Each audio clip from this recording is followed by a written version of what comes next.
하나님 말씀 보겠습니다. 마태복음 26장입니다. 17절에서 29절까지 한 절씩 교독합니다.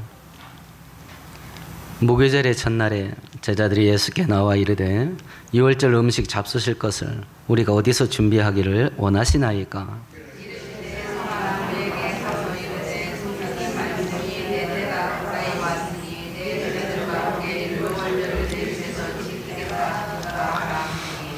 제자들이 예수께서 시키신 대로 하여 유월절을 준비하였더라. 그들이 먹을 때에 이르되 내가 진실로 너희에게 이르노니 너희 중 한 사람이 나를 팔리라 하시니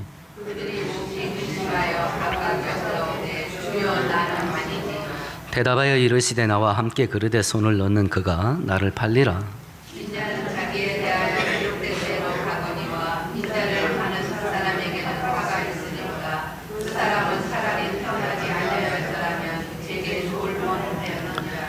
예수를 파는 유다가 대답하여 이르되 랍비여 나는 아니지요. 대답하시되 네가 말하였도다 하시니라. 그들이 먹을 때 예수께서 떡을 가지사 섞어가지고 떼어 제자들에게 주시며 이르시되 받아서 먹으라 이것은 내 몸이니라 하시고 또 잔을 가지사 감사 기도하시고 그들에게 주시며 이르시되 너희가 다 이것을 마시라. 이것은 제가 먹게 하려고 많은 사람을 위하여 드리는 바 나의 피 곧 언약의 피니라. 함께합니다. 그러나 너희에게 이르노니 내가 포도나무에서 난 것을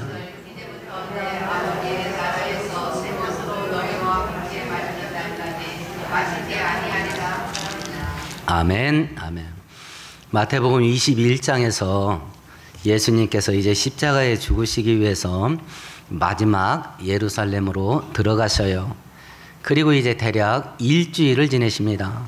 그리고 오늘 본문에 보면 그 일주일 동안에 예수께서는 당신께서 이 땅 떠나시기 전에 다시 한번 하나님 대신 예수께서 이 땅에 오신 가장 중요한 것들을 사건을 통해서 교훈을 하거나 아니면 이렇게 말씀을 통해서 교훈을 하시면서 당신의 사역의 핵심 내용들을 집약해서 제자들에게 가르쳐 주시는데요. 오늘 본문은 우리가 흔히 알고 있는 최후의 만찬입니다. 오늘 저녁 식사 하시고 한밤중에 예수님은 이제 체포될 겁니다. 마지막 저녁 식사를 하는 장면인데 유월절 절기 식사입니다. 이 최후의 만찬은 신약 예수님 부활하신 이후에 초대교회 때부터 성찬식으로 이제 바꾸어서 교회가 기념하기 시작을 하는데요. 한동안은 정식 식사로 성찬식을 했습니다. 오늘 예수님 하는 게 정식 식사거든요. 저녁 식사예요. 그러다가 규모가 커지니까 도저히 이게 감당이 안 돼서 점점 이제 약식으로 간단하게 의미만 되새기는 형태로 이제 바뀌어지게 된 건데요. 오늘 유월절 식사를 통해서 예수님이 두 가지를 교훈한 겁니다. 첫 번째는 당신의 죽음에 어떤 의미가 있는가 하는 것과 예수님의 죽음을 우리들은 어떻게 받아들여야 되는가, 예수님의 죽음 앞에서 우리들은 어떤 반응을 해야 되는가, 이걸 교훈하는 것이 오늘 본문입니다.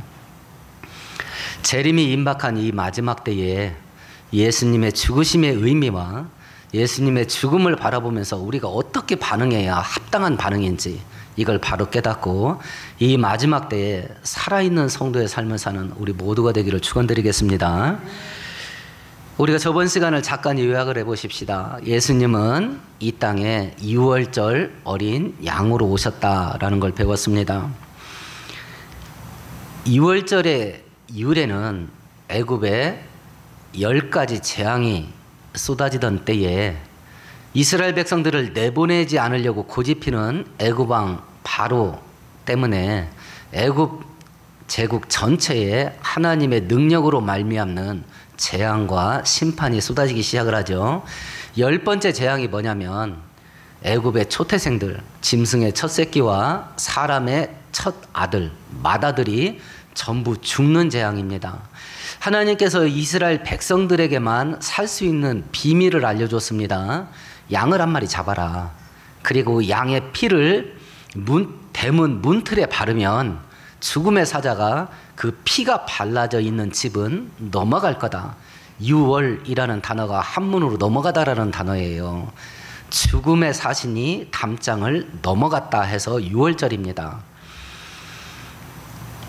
그러면 유월절 양은 유월절에 죽어야 됩니다. 근데 우리가 26장 4절과 5절에 보면 예수님을 죽일 자들이 유월절에는 사람이 많이 모이니까 폭동이 일어날지도 모르니까 이제 유월절 명절 끝나고 예수를 죽이자 이렇게 결정을 했었죠. 근데 도중에 변수가 생깁니다. 15절 16절에 보면 12제자 중에 하나인 가룟 유다가 배신을 해요. 그리고 이 사람들을 찾아가서 내가 예수를 넘겨줄 테니까 돈을 줘라 하고 돈 받고 예수님을 넘기기로 이렇게 계약을 맺죠. 그러니까 야 이게 위험한데 명절 때 사람 많을 때 예수를 죽이려고 하면 예수를 추종하는 자들이 폭동을 일으킬지도 모르는 위험성이 있지만 아니 이런 기회를 우리가 언제 또 맞이하냐. 12놈 중에 하나가 배신을 해서 넘긴다는데 무리수가 되겠지만 이때 하자 해서 6월절 명절 기간에 예수님을 죽이기로 결정을 하고 이제 실행에 옮기게 될 겁니다. 모든 환경을 움직이는 하나님의 섭리 가운데서 어린 양 2월절 어린 양 대신 예수님이 2월절 날 돌아가실 수밖에 없게 그렇게 상황이 몰아가는 거예요. 하나님은 전능하신 하나님이라서 온 우주를 따질 것도 없고요. 지구만 놓고 따지십시다. 이 지구상에서 벌어지는 모든 사건과 환경, 이 지구상에서 살고 있는 80억 사람들의 마음, 이걸 하나님께서 움직이셔서 딱 한 가지만 하는 겁니다. 딱 한 가지만. 하나님 뜻만 이루어지게 합니다. 그래서 성경은 네 머리 좀 의지하지 좀 마라. 네가 뭔 짓을 해도 내 뜻이 이루어져. 이 땅에서 세상 권력 있는 자들, 돈 있는 자들이 뭔 짓을 해도 하나님의 뜻만 이루어지게 될 겁니다. 악인들은 불순종하는 걸 통해서 하나님의 뜻이 이루어지게 하고 본인들은 심판받을 겁니다. 의인들은 하나님 앞에 순종하는 것을 통해서 하나님의 뜻이 이루어지게 하고 본인들은 은혜 받을 겁니다. 나는 어떤 방식으로 살아갈 거냐. 이 땅 한 세상 사는데 아니 내 하고 싶은 대로 하고 살아야 되지 않냐. 이 길을 갈 거냐. 아니면 순종하는 것이 내 인생을 제일 복되게 하는 길이다. 그걸 알고 그 길을 갈 거냐. 이제 선택은 우리가 하는 것이요. 이렇게 해서 이제 예수께서 6월절 날 돌아가시는 그 상황 속에 이제 6월절 명절 지키는 준비를 17절에 보면 제자들이 예수께 여짜옵니다.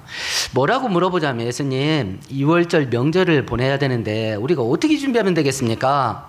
라고 하니까 예수께서 18절이라 말하시죠. 같이 읽어봅니다. 이르시되 성안 아무개에 가서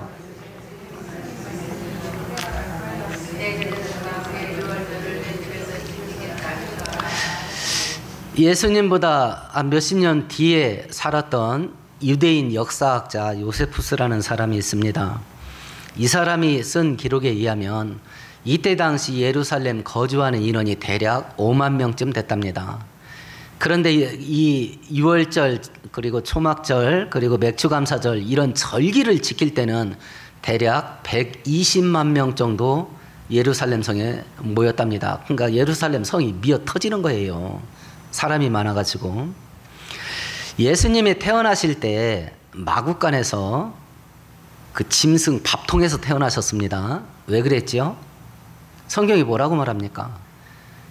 묵을 여관이 없으므로 이랬습니다.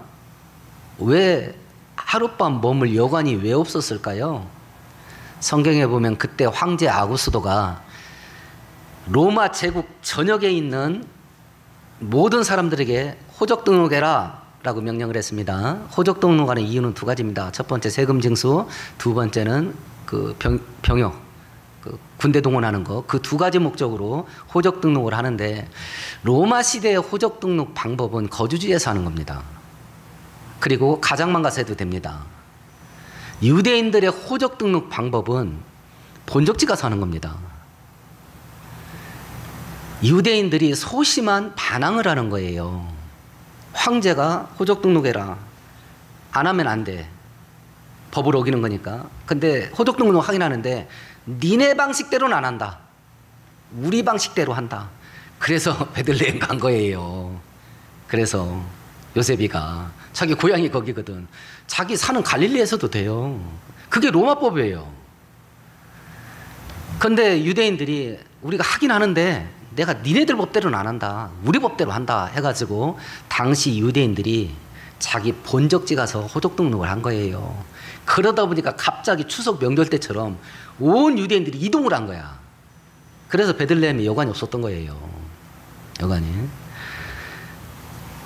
지금 이런 식으로 120만 명이 모여드는데 지금 최소 인원이 13명입니다. 12제자와 예수님. 그리고 시중도는 한두 사람이 포함된다면 이 대략 20명이야.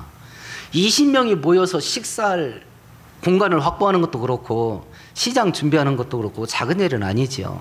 그러니까 예수님이 말합니다. 뭐라고 말하냐면 성 안에 들어가면 아무개를 만날 거다. 그 아무개한테 가서 니네 집에서 예수님이 유월절 지낸다 하더라 라고 하면 다 될 거다. 이렇게 말합니다. 그럼 이 아무개가 누굴까? 마가복음 14장 한번 찾아보십시다.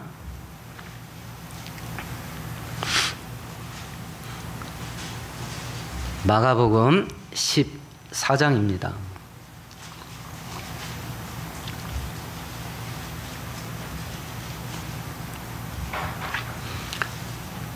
13절에서 15절까지 함께 같이 읽습니다. 예수께서 제자 중에 둘을 보냈으며 이르시되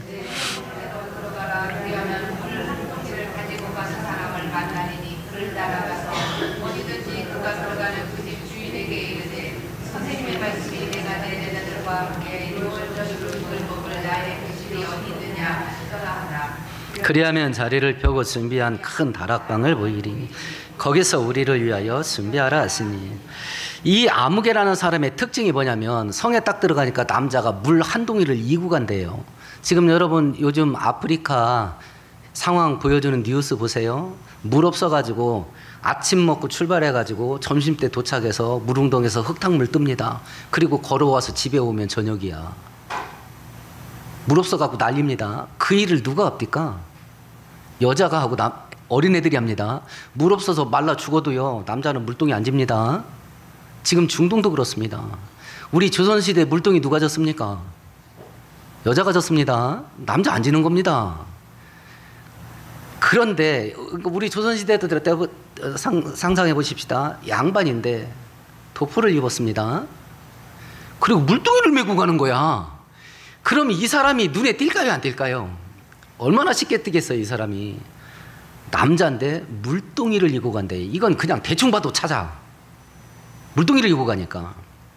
그러니까 희한한 짓을 하는 사람을 만난 거예요. 희한한 짓을 하는 사람을. 그 사람 들어가는 집에 가서 그 집주인한테 예수님이 내가 저녁 먹을 내 방이 어딨냐 하더라 이렇게 말했습니다. 누구한테요? 그 집주인한테. 그 집주인한테 예수님이 우리 예수님이 그러는데 예수님 방이 어디 있니? 라고 물어보랍니다. 이렇게 하라는 거예요. 그럼 집주인이 뭐라고 말했습니까? 뭐라고 말하겠어요? 아니 누군가가 여러분 집에 들어가지고 내가 살 방이 어디요? 그럼 뭐라 갈래요? 뭐라 하실 거냐고. 근데 한술 더 뜹니다. 준비 다 된 방을 딱 보여줄 거랍니다. 준비 다 된 방을. 예수님이 예루살렘 들어갈 때 건넌마을에 가면 한 번도 타보지 않은 나귀 새끼가 있을 거다. 그거 풀어와라. 사람들이 왜 풀어가냐고 하거든. 주님이 쓰시겠다 해라. 해서 제자들 둘이 가서 나귀를 풀고 있습니다. 누가복음에 보면 나귀 주인이 물어봤습니다. 당신들 그거 왜 풀어? 그때 제자들이 주님이 쓰겠답니다. 아니 나귀 주인이 옆에 있는데 주님이 쓰겠대. 그러니까 한 말도 안 하고 나귀를 보냈습니다. 이게 우리들에게 말하는 게 뭘까요? 온 우주의 주인이 누구냐? 이걸 지금 말하는 겁니다. 온 우주의 주인이 누구냐? 주인이. 내 인생의 주인이 누구냐? 나의 시간의 주인이 누구냐? 내 돈의 주인이 누구냐? 내 집의 주인이 누구냐? 내 재능의 주인이 누구냐? 내 자식의 주인이 누구냐? 내 직장과 사업장의 주인이 누구냐? 달란트 비유도 똑같습니다. 내게 아니다. 주인이 맡긴 거다. 그러니까 그것들을 잘 활용을 해가지고 주님의 유익을 위해서 남겨야 된다. 많은 열매 맺게 사는 것이 재림을 기다리는 성도의 깨어있는 인생살이다. 이걸 우리가 달란트 비유 때 배웠습니다. 고민을 해보는 겁니다. 주인이 누군가. 이걸 평생에 한 번은 뚫어야 됩니다. 여러분도 이걸 뚫지 않으면 뭔 사건 터질 때마다 하나님하고 싸워야 돼. 각자 지금 본인이 나는 신앙생활 할 때 여기까지 한다 하고 선을 그은 게 있을 겁니다. 본인이 하는 게 있을 거 아니에요. 나는 이 이상은 못해 하고 선 그은 부분이 있습니다. 만일 그 그은 선이 나는 진짜 목숨까지 바치는 건 못하겠다. 목숨까지 바치는 건 그 정도면 벨이 굿입니다. 나는 죽는 것까지는 못하겠다. 죽지만 않으면 내가 별짓은 다 한다. 그 선 그은 걸 목숨을 턱걸이로 딱 걸어놨다면 뭐 벨이 굿입니다. 성경은 죽도록 충성하라가 정답인데 내가 죽는 건 못하겠습니다. 까지만 해도 기특할 겁니다. 각자 본인에게 물어보세요. 나는 신앙생활을 어디까지 하기로 내가 선을 그었는지 본인에게 물어보시고 본인이 하고 있는 신앙생활의 모습에 비춰보세요. 맞춰보세요. 그리고 오늘 본문하고 비교를 해보세요. 주인이 누군가? 주인이. 이렇게 해서 이제 하나님의 섭리대로 6월절이 준비되어져 가는 겁니다. 그때 예수님께서 이 6월절 정식 식사를 하시면서 예수님의 죽음의 의미가 뭔가라고 하는 것을 설명을 해주시는 것인데요. 27절, 28절 같이 읽어봅니다. 또 산을 가지사 감사기도 하시고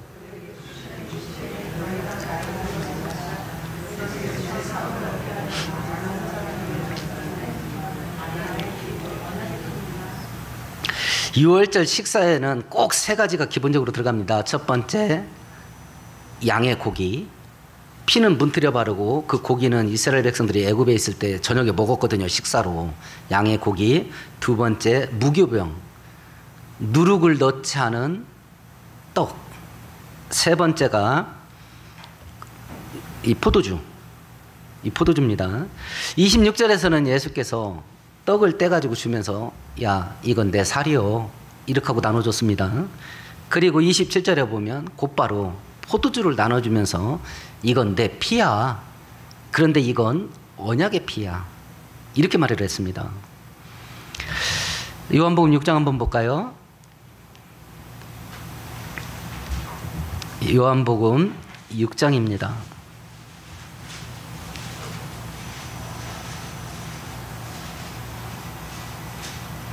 54절에서 56절까지 함께 읽습니다. 내 살을 먹고 내 피를 마시는 자는 영생을 가졌고 마지막 날에 내가 그를 살리니 내 살은 참된 양식이요 내 피는 참된 음료로다. 내 살을 먹고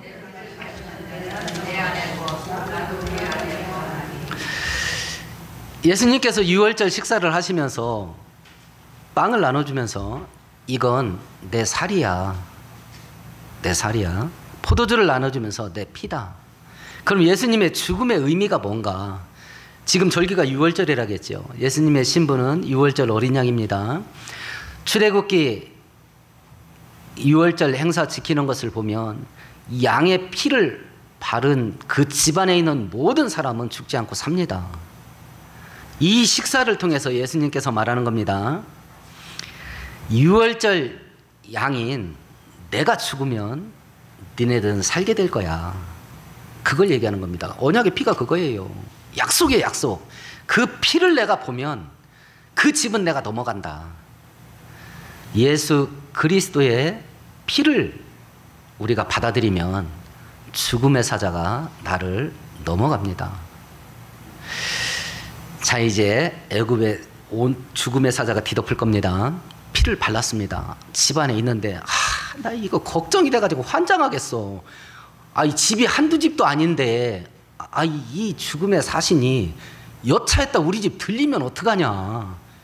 밤에 잠이 안 와. 걱정돼서 막 죽을 것 같아. 이 사람 살까요 죽을까요? 이 사람 살까요 죽을까요? 피는 발라놨는데 막 환장하겠어. 믿어지지가 않아서 밤새 잠을 못 잤어. 죽을 깨비. 이 사람 살까요 죽을까요?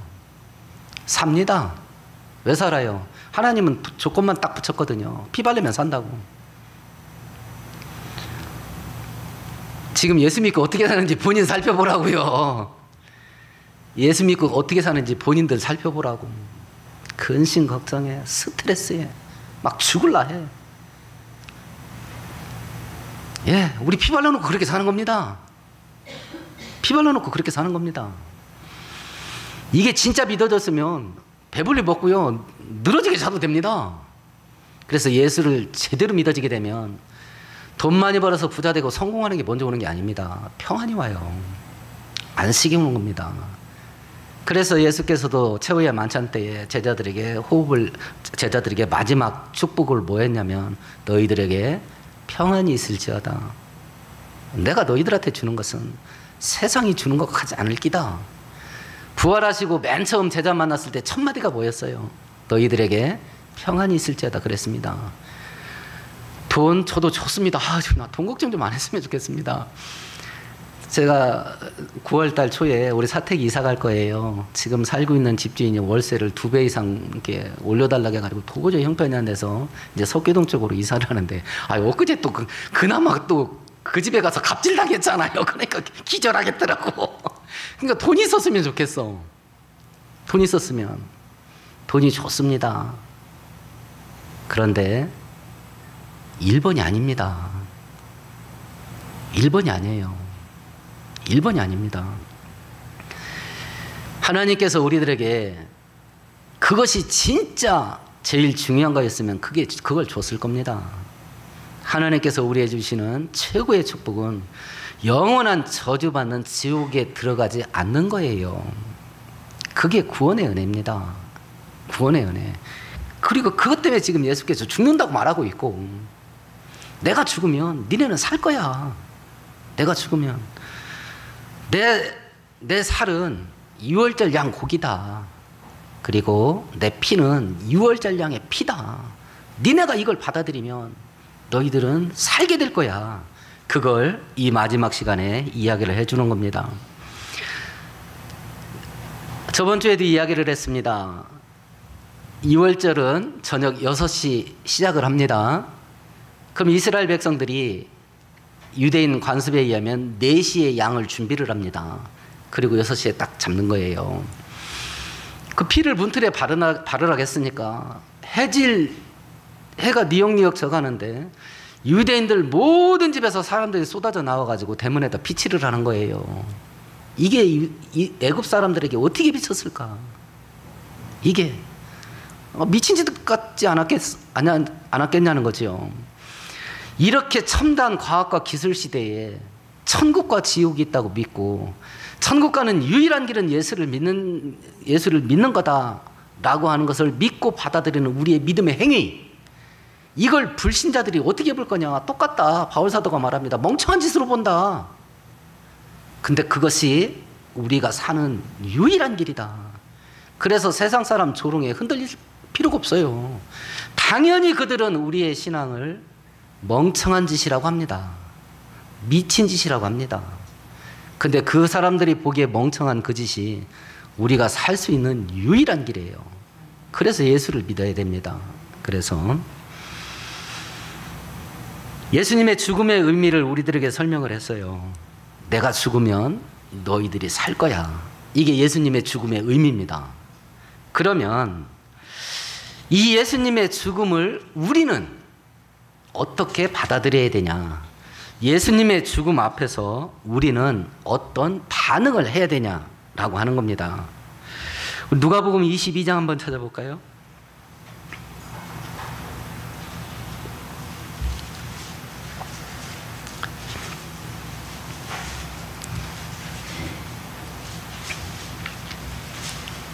누가복음 22장 19절입니다. 같이 읽습니다. 또 떡을 가져 감사기도 하시고 떼어 그들에게 주시며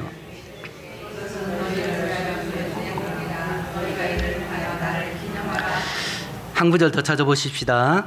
출애굽기 12장입니다.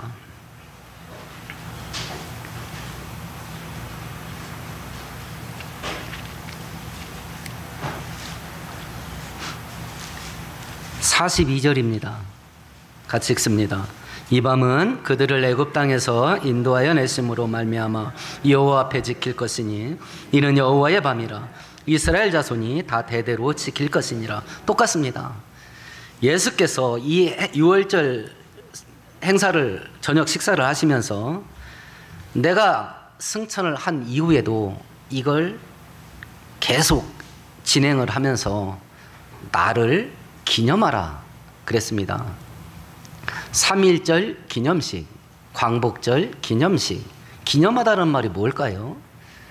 기념하다라는 단어의 가장 핵심적인 게 뭘까요? 뭘 해야 기념이 돼? 기억이 기억. 기억하라는 단어예요. 그걸 한국말로 기념하라라고 번역을 한 것이고요. 이 행사를 계속해서 이 행사에 담긴 의미와 이 행사를 성취한 나를 기억해라. 출애굽 6월절을 지키고 애굽에서 탈출한 이스라엘 백성들에게 이 행사를 대대로 지켜라. 기억해라. 기억해라.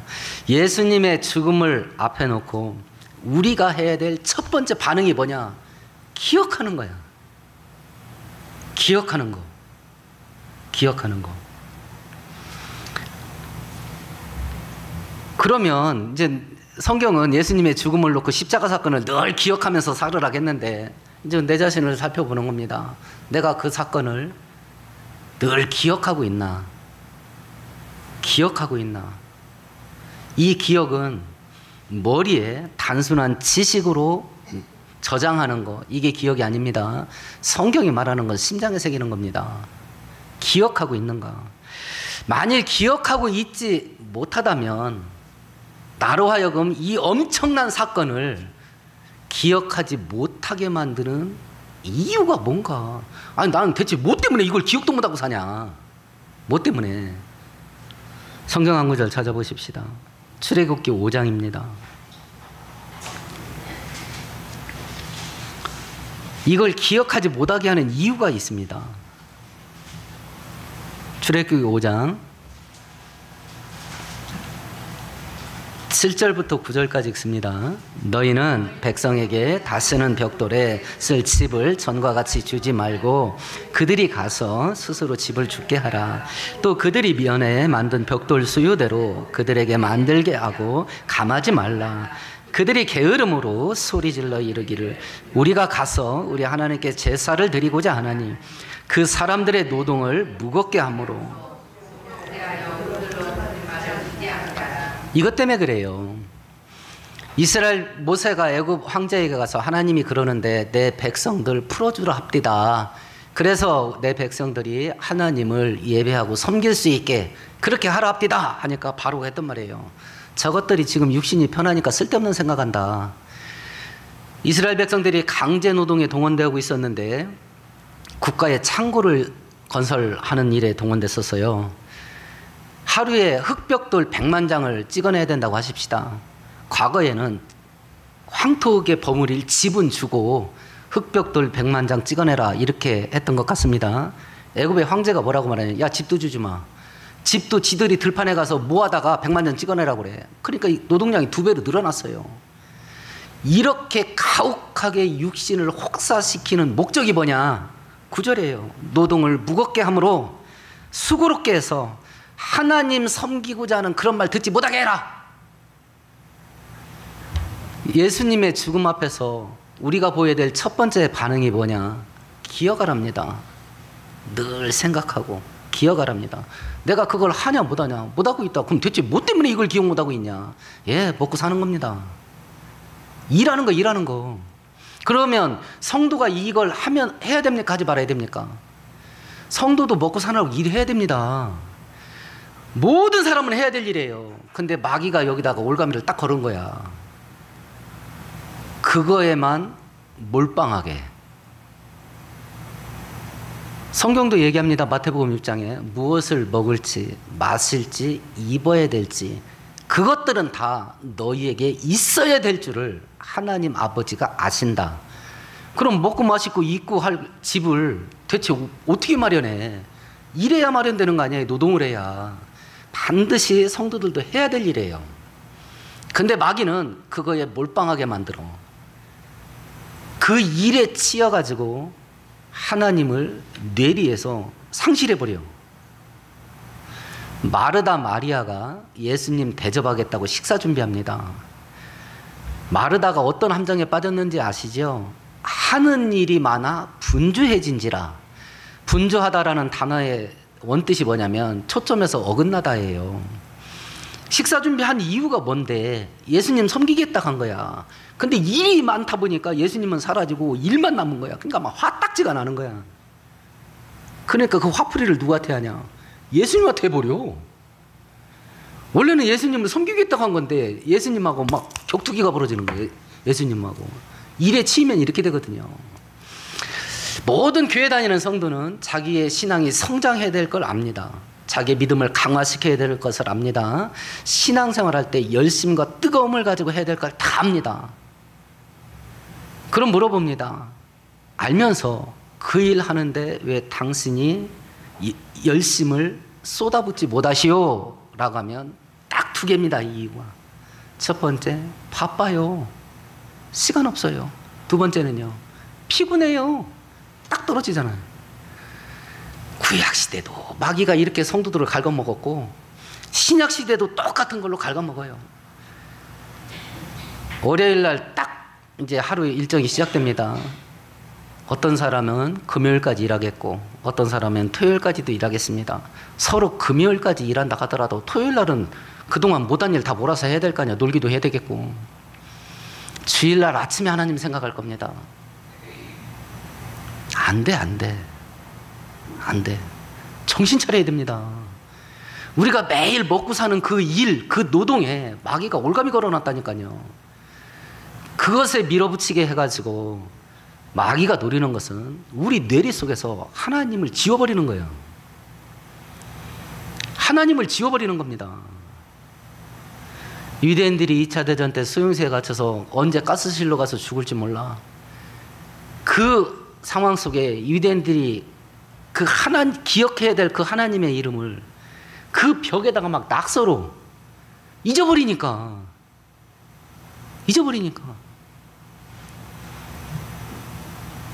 일 많이 하시고 돈도 많이 버세요. 저도 엊그제 한번 이거 은근히 갑질 한번 당하고 나니까 마음이 많이 상합니다. 그래서 성도들이, 일반 사람들이 내 집 한 채 이러나 보다. 저는 집 없으면 어때? 사는 대로 사는 거지 이랬거든요. 이쪽이 홍하더라고. 들어갈 때 약속하고 계약하는 때 하는 말이 다르더라고. 어떻게 해? 이 사람 곧 가야 되는데. 많이 버세요. 그래서 돈 때문에 멸시당하지 마세요. 그런데 그거 돈 벌자고 하나님 잃어버리지 마세요. 마귀는 그 일로 우리 뇌리 속에서 하나님을 지우는 겁니다. 그 일로. 예수님의 죽음을 놓고 우리가 보여야 될 첫 번째 반응, 기억하는 겁니다. 기억하는 거. 이제 두 번째 기억할 게 뭐냐면 오늘 1절에도 보면 무교병을 먹어야 된다라고 나와 있는데 그 자세한 설명이 출애굽기 12장 15절입니다. 한번 찾아보십시다.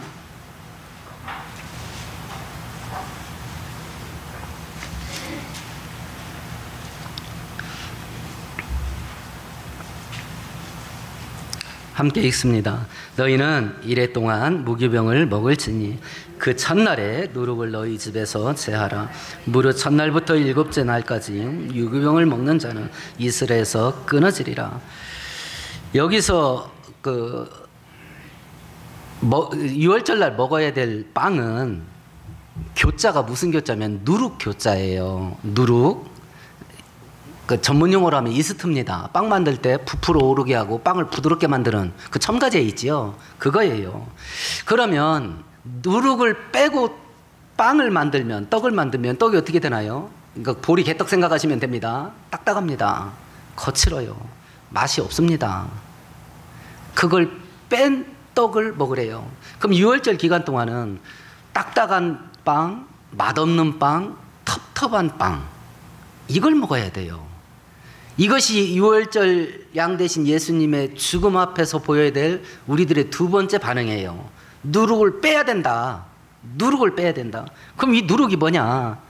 고린도전서 5장에서는 바울 사도를 통해서 하나님이 이렇게 해석을 했어요. 너희는 누룩 없는 자인데 새덩어리가 되기 위하여 묵은 누룩을 내어버려라. 우리의 유월절 양 곧 예수께서 희생되셨느니라. 이러므로 우리가 명절을 지키되 묵은 누룩으로도 하지 말고 악하고 악의에 찬 누룩으로도 말고 누룩이 없이 오직 순전함과 진실함의 떡으로 하자. 누룩을 뭘로 표현했냐면 죄로 표현했어요. 그래서 누룩을 빼는 거예요. 예수님이 왜 죽냐? 우리 죄 때문에 죽지 않았냐? 그러니까 누룩처럼 막 죄가 뻔져나가는 거, 이걸 상징해서 누룩을 죄로 상징한 것 같습니다. 그러면 내 죄 때문에 죽는 예수의 죽음 앞에서 내가 어떤 반응을 보여야 되겠냐? 내가 하나님 말씀에 불순종하고 거역하는 일은 내가 죽어도 하지 않으리라. 그 반응을 보여야 된다. 그렇게 해도 죄 진다. 왜냐하면 우리 몸 자체가 죄를 안 지을 수 있는 몸이 아닙니다. 죄를 지을 수밖에 없어요. 우리들은 죄를 지어서 죄인이 아닙니다. 죄를 지을 수밖에 없어서 죄인이에요. 그렇지만 성경이 말하는 게 뭡니까? 히브리서에서 죄와 싸우되 피 흘리기까지 싸워라. 몸부림은 쳐봐야 될 거 아니냐. 죄 안 지려고. 이것이 예수님 죽음을 대하는 우리들이 보여야 될 두 번째 반응이에요. 성경은 잠언 26장에서 이야기를 합니다. 개가 그 토한 것을 도로 먹는 것 같이 미련한 자는 그 미련한 것을 거듭 행하느니라.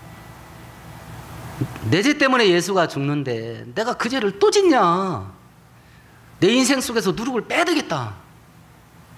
그 결단을 보이는 것이 두 번째 반응이에요. 두 번째 반응. 그런데 이 누룩을 뺀 떡을 먹는 걸 신명기 16장은 이렇게 설명을 했네요. 유교병을 그것과 함께 먹지 말고 이래 동안은 무교병 곧 고난의 떡을 그것과 함께 먹으라. 그것이 뭐냐면 유월절 양의 고기예요. 누룩 들어간 부드럽고 맛있고 먹기 좋은 유교병을 먹지 마라. 누룩이 빠진 딱딱하고 맛없고 텁텁한 그 빵을 먹어라. 그런데 그 빵 먹는 것은 고난의 떡이다. 그럼 생각해 보는 겁니다. 죄 짓는 게 편할까요? 죄 안 짓는 게 편할까요? 죄 짓는 것은요, 그냥 가만히 있으면 둥둥둥둥 떠내려갑니다. 죄 짓는 대로. 마치 물이 위에서 아래로 흘러감 같이 죄 짓는 건 내가 오늘부터 죄 짓고 살자 결심 안 해도 됩니다. 그냥 가만히 있으면 죄 짓고 갑니다. 가만히 있으면. 근데 죄의 물결이 흘러가는데 구원받은 성도 예수의 죽음 앞에서 내 죄 때문에 예수가 죽는데 내 인생 속에서 죄를 빼내야 되겠다라고 결단을 하면 죄의 물결로 거슬러 올라가야 되는데 얼마나 고달프냐. 성경도 인정합니다. 누룩이 빠진 떡을 먹는 것은 고난의 떡을 먹는 거다. 죄 안 짓고 살려가는 인생 자체가 고달픈 인생이라는 걸 성경이 인정을 하는 겁니다. 그래서 히브리서 11장에 보면 모세는 믿음으로 하나님의 백성과 함께 고난받기를 잠시 죄악의 낙을 즐기는 것보다 더 좋아하였고, 죄를 지면 재밌습니다. 이거 하면 안 되는데 하는 걸 알면서도 왜 그거 합니까? 약해서가 아닙니다. 그거 하면 생기는 뭔가가 있습니다. 돈이 생기든지 어떤 이익이 생기든지 육체적인 쾌락이 생기든지 어떤 편한 게 생기든지 뭔가 생긴다고. 그것 때문에 하면 안 되는 줄 알면서도 그것 짜고 한 거예요. 근데 우리는 회개할 때 제가 약해가지고 이렇게 하는데 아니요. 그거 하고 싶어서 환장해서 한 거야. 원칙이 그거예요. 하면 안 되는 걸 나도 알아. 근데 그거 하면 떨어지는 떡국물이 있어. 그게 돈일 수도 있고 육체적인 쾌락일 수도 있고 무엇인가 이익이 될 수도 있어. 그거 바라고 하면 안 되는 줄 알면서도 한 거거든요. 근데 그 죄를 지은 것으로 인해서 생기는 그 떡국물, 그거 그냥 갖고 싶어 환장해서 결국 가는 거라니까요. 근데 우리는 그냥 제가 약해서 했습니다 하고 그냥 퉁치고 넘어가는 건데 결국은 그거 하고 싶어서 미친 듯이 한 거예요. 그게 죄인입니다. 그게 고달픈 떡을 먹는 것 같이 고달프다, 죄 안 지으면서 살락하면. 그런데 가야 된다. 왜냐하면 그것이 결국은 내 인생을 복되게 하기 때문이다. 그런데 그렇게 살아서 이 땅에서 축복의 열매를 혹여라도 못 먹을 수도 있다. 북한 성도가 그렇습니다. 중국 성도가 그렇습니다. 이슬람 지역에서 사는 성도들이 그렇습니다. 고문당합니다. 전재산 압류당합니다. 심지어는 순교당합니다. 그래도 가야 된다. 왜냐? 천국과 지옥이 있어서 그렇다. 가야 된다, 이 길을. 고난의 길이지만 우리가 예수의 죽음 앞에서 보여야 될 세 번째 반응이 뭐냐? 오늘 본문 29절입니다. 같이 읽어봅니다. 그러나 너희에게 이르노니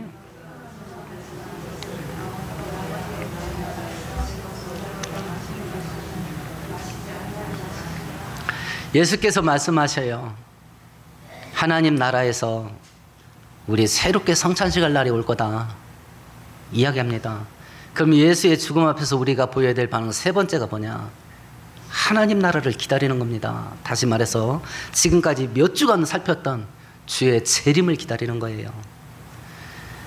예수님을 상징하는 그 빵과 포도주를 먹고 마실 때마다 예수님이 나를 위해서 죽었으니 다시 오신다는 그 약속도 반드시 이루어질 거다 하고 재림을 기다리는 거예요.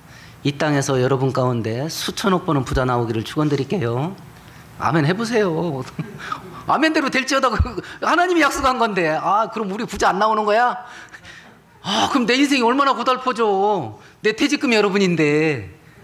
그렇잖아요. 이 땅에서 수천억을 벌어도 마음은 천국에 두는 겁니다. 이 땅에서 혹여라도 우리 자식들이 대통령 될지도 모르겠습니다. 마음은 천국에 두는 겁니다. 예수의 죽음을 앞에 놓고 우리가 보여야 될 세 번째 반응이 뭐냐? 천국을 사모하는 겁니다. 재림을 기다리는 거예요. 재림을. 오늘 6월절 만찬 저녁을 보내면서 예수께서 당신의 죽음의 의미를 이야기를 합니다. 나는 6월절 양이야. 6월절 때 그 양의 죽음으로 이스라엘 백성들이 죽지 않고 산 것처럼 내가 죽으면 너희들은 살 거다. 이걸 말씀하신 것이고요. 그 예수님의 죽음을 앞에 놓고 우리가 보여야 될 반응은 세 가지입니다. 첫 번째는 기억하는 겁니다. 심장에 새기는 거예요. 두 번째는 예수님의 죽음을 불러온 그 죄와 불순종, 그것과 내가 피 흘리기까지 싸우리라 결단하는 겁니다. 세 번째는 다시 오시겠다고 예수께서 약속하셨으니 반드시 다시 오신다. 재림을 기다리고 사모하는 겁니다. 오늘 말씀 생각하시면서